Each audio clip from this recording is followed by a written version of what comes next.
दोस्तों, सिर्फ 2 दिन के बाद या यूं कह लीजिए कि 48 घंटों के बाद आपको यह पता चल जाएगा कि बिहार में नीतीश कुमार के हाथों में पावर उतना ही है या उन्होंने भारतीय जनता पार्टी के सामने हथियार डाल दिए हैं। नीतीश कुमार की चाणक्य नीति चल पाएगी या नहीं चल पाएगी और सरकार पर कंट्रोल किसका रहने वाला है, यह सब पता चलेगा 2 दिन के बाद।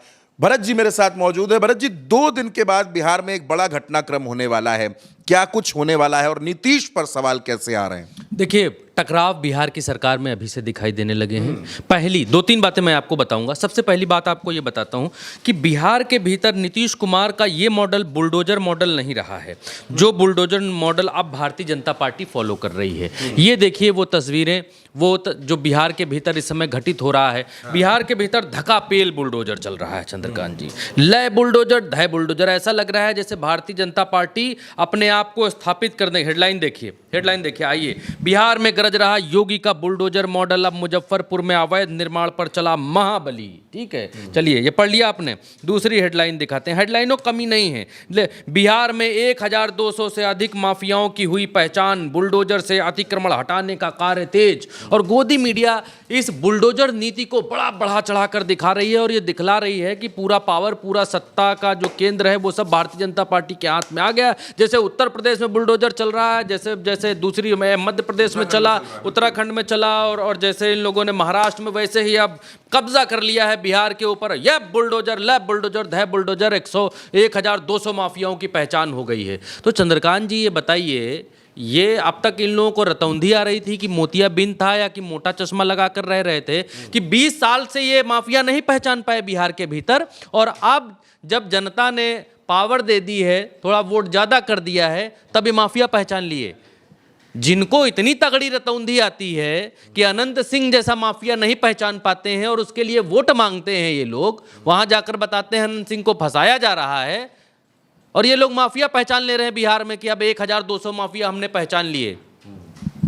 तो अब तक क्या शुतुरमुर्ग की तरह रेत में गर्दन घुसाए हुए थे? अब तक क्या बिहार में हुलू लुलू से सरकार चल रही थी? चंद्रकांत जी बताइए ना।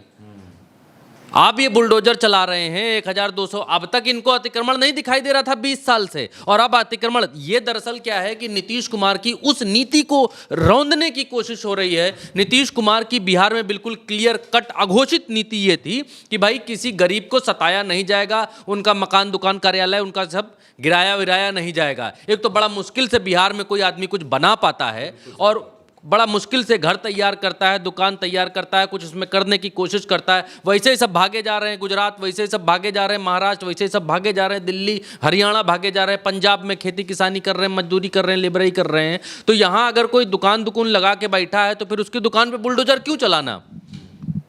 तो नीतीश कुमार की अघोषित नीति रही है कि भाई अपने यहाँ लोगों को परेशान नहीं करने का। परेशान करेंगे तो और वो भागेंगे यहाँ से, तो परेशान नहीं करने। इतने साल हो गए, नीतीश कुमार ने कभी बुलडोजर नीति फॉलो नहीं की, कभी बुलडोजर के बाप पर हाथ नहीं रखा नीतीश कुमार ने। लेकिन अब भारतीय जनता पार्टी की बिहार में जैसे ही हाथ मजबूत हुए हैं, वैसे ही बुलडोजर चलना शुरू हो गया है, वैसे ही बुलडोजर चल रहा है। कुछ लोगों ने कहा पासवान जाति के लोगों के ऊपर बुलडोजर चला दिया, कुछ लोगों ने कहा कि भाई ये लोग चिन्हित किए हुए थे जिन्होंने चुनाव में इनका साथ नहीं दिया, उसके ऊपर बुलडोजर चला दिया। कुछ लोग कह रहे हैं बदले की भावना से। भाई 1200 माफिया कैसे इन लोगों ने चिन्हित कर लिए? सम्राट चौधरी को गृह मंत्री बना दिया और माफिया सब चिन्हित हो गए। माफिया चिन्हित हो गए माफिया। और इतने दिन से यही सम्राट चौधरी तो डिप्टी सीएम थे, तब चिन्हित नहीं हो पाए थे। तब माफिया कहाँ थे वो कि अचानक प्रकट हो गए कल 2-3 दिन में जब से सरकार बनी? तो ऐसा नहीं। नीतीश कुमार की नीतियों को बुलडोजर के जरिए भारतीय जनता पार्टी कुचल रही है। नीतीश कुमार अब बिहार के भीतर नगण्य मुख्यमंत्री रह गए, उनकी कोई वैल्यू नहीं है। बिना वैल्यू के मुख्यमंत्री नीतीश कुमार हैं। गृह मंत्रालय भारतीय जनता पार्टी के हाथ, बाकी बड़े बड़े मंत्रालय, एक मंत्रालय अपवाद स्वरूप आप कह लीजिए कि वित्त मंत्रालय नीतीश कुमार के पास है, उनकी जेडीयू के पास है। बाकी सरकार चला भाजपा रही है, सरकार का सारा कुछ कर भाजपा रही है। अब एक बड़ा मुख्य पहलू घटित होने वाला है बिहार के भीतर, बड़ा निर्णायक दिन बिहार के भीतर आने वाला है। 2 तारीख का वो दिन है, और 2 तारीख के इस दिन में ये मालूम चल जाएगा कि नीतीश कुमार सत्ता की चाबी अपने पास रखना चाहते हैं कि नहीं रखना चाहते हैं। नीतीश कुमार बिहार के भीतर मजबूती से जनता के बीच में अपनी पकड़ बनाए रखना चाहते हैं कि नहीं चाहते हैं। बड़ी घटना क्या होने वाली है, बड़ी घटना मैं बताऊं उससे पहले एक तस्वीर पर मैं आपकी जो है वो नज़र आपकी लेकर जाना चाहूँगा।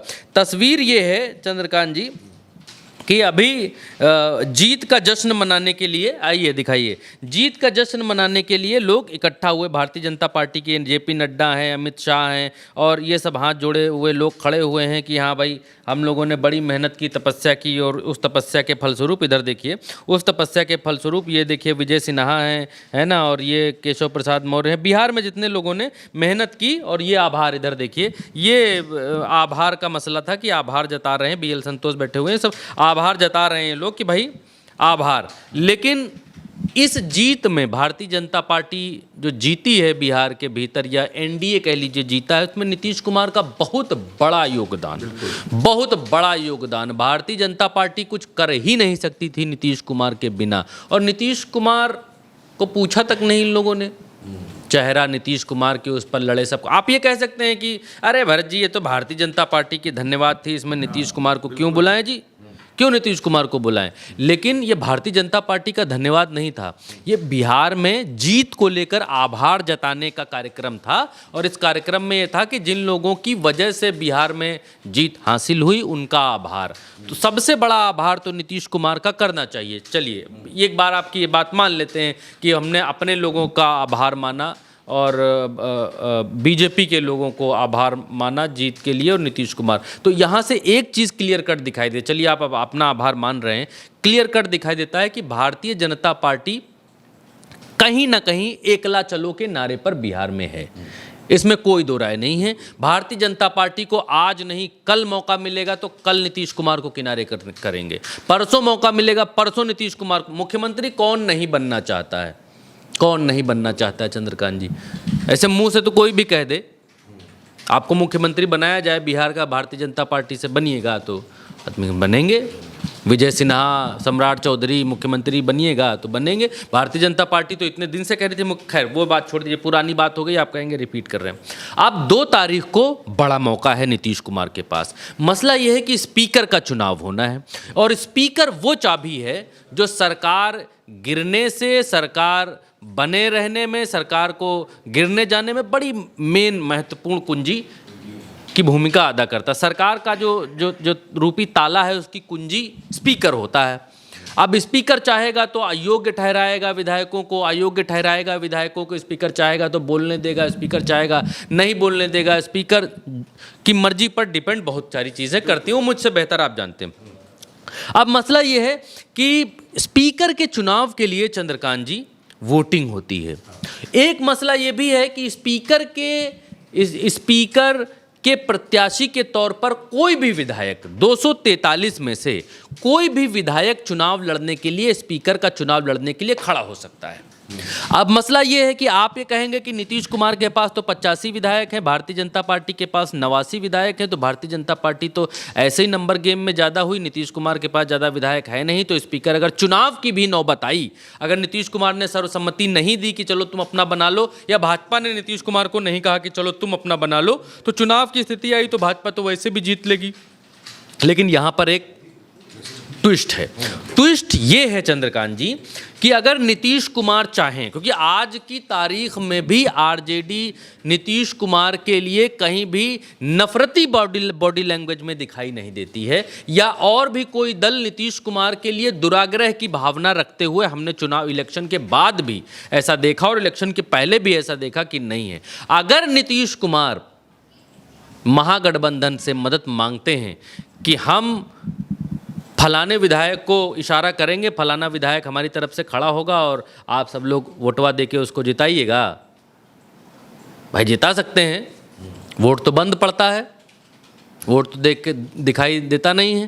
तो नीतीश कुमार अपना स्पीकर बना सकते हैं। एक चांस है नीतीश कुमार के पास, ऐसा नहीं है कि चांस नहीं है। और मुझे नहीं लगता कि नीतीश कुमार अगर आरजेडी से, कांग्रेस और इन सबसे कहेंगे कि स्पीकर अपना बना लिया जाए, स्पीकर हमारा बनाने में मदद कर दीजिए भीतर खाने अंदर अंदर, तो मना करेंगे ये लोग, क्योंकि महागठबंधन को मालूम है कि ये तो कुछ भी नहीं कर पाएंगे, अपना स्पीकर नहीं बनवा पाएंगे। तो होता यह है विधानसभाओं में कि सर्वसम्मति से होता है। सर्वसम्मति से मीन्स कि सबको अपनी अपनी औकात का अंदाजा रहता है कि हमारे कितने विधायक, तो उस हिसाब से वो खड़ा ही नहीं करते हैं स्पीकर पद के लिए, तो वो चुन लिया जाता है स्पीकर। लेकिन बिहार की विधानसभा एक ऐसी विधानसभा है जहां पर नीतीश कुमार के विपक्ष के साथ जितने घनिष्ठ संबंध हैं उतने भाजपा के साथ भी नहीं है। तो अगर नीतीश कुमार चाहें कि मुझे अपना स्पीकर बनाना है तो नीतीश कुमार अपना स्पीकर बनवा सकते हैं। और नीतीश कुमार अगर ये चाहें कि मैं सामने ना आकर सामने भाजपा की तरफ ही रहूं और मेरा कोई विधायक खड़ा हो जाए स्पीकर के चुनाव में और मैं कहता रहूं कि भाई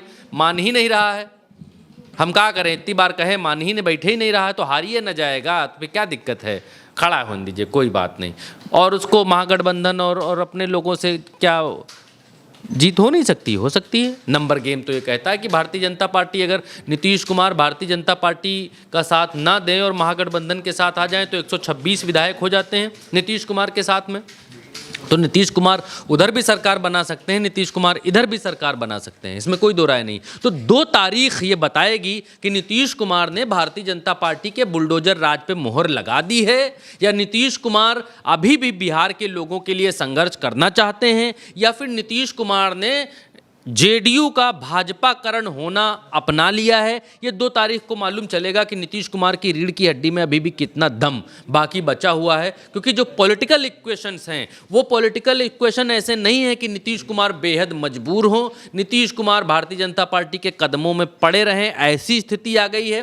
तो ऐसी स्थिति नहीं है बिहार के भीतर। और अगर चंद्रकांत जी, पॉसिबिलिटीज़ कम है, मैं ये कहता नहीं कि नीतीश कुमार सादी सीधी कर लेंगे, जितने वाक्य हमने देखे, लेकिन अगर ऐसा कुछ होता है कि स्पीकर के चुनाव में कोई और प्रत्याशी खड़ा होता है तो बिहार का भविष्य 360 डिग्री टर्न लेने वाला है चंद्रकांत जी।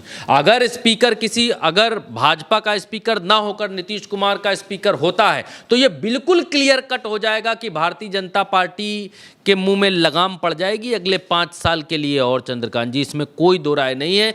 स्पीकर अपना बनाते ही नीतीश कुमार किसी के भी साथ जाने वाले दरवाजे ऑटोमेटिकली खोल देंगे, वो ऑटोमेटिकली नीतीश कुमार के ना चाहते हुए भी खुल जाएंगे। और अगर स्पीकर भारतीय जनता पार्टी का बनता है तो नीतीश कुमार बंधुआ हो जाएंगे, इसमें कोई दो राय नहीं है। बिहार के भीतर जो उलटने पलटने वाली कहानी कही जाती है वो सब कहानी खत्म हो जाएगी, उस कहानी का कोई मतलब नहीं रहेगा।